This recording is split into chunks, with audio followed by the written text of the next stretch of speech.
Once thriving hotel at Wichita Falls is once again the topic of discussion for city leaders. Curtis Jackson looked into this today. And Curtis, what has the city done in hopes of improving what many call an eyesore? Now, Assistant City Manager Paul Menzies says the city has issued 8 to 9 citations to the owner of Hotel at Wichita Falls over the last few months, and this could be just the beginning of what some officials say could be a long process.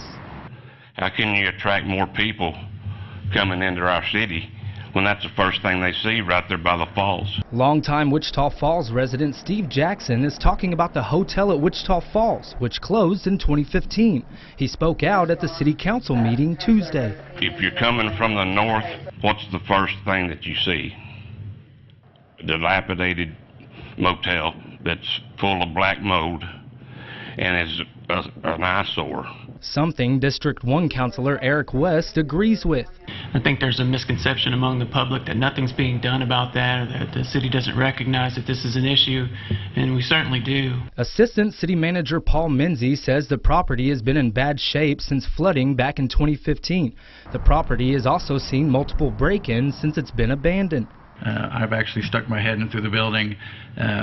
It's rapidly deteriorating, so we're citing them for the deterioration of the exterior and the interior of the building, as well as not keeping it secure. Menzies says in the past few years the property owner has bought their way out of citations and fines. He says that's not the case this time around. If that were to come to pass, that would be a long process.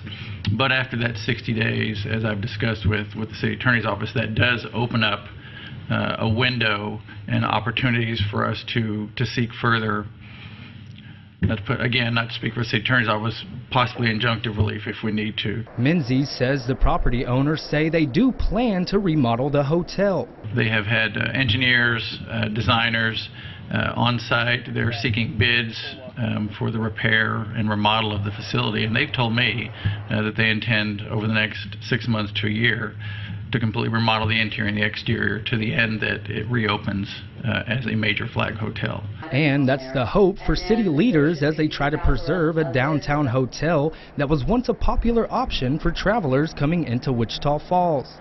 Now, the hotel has changed names many times since it opened up next to the falls over 3 decades ago. Over the years, it's been a Sheraton, a Holiday Inn at the falls, and briefly, Hotel at the Falls. Well, definitely a long history behind that huge structure. It'll be interesting to see what happens in the future. Curtis, thanks so much.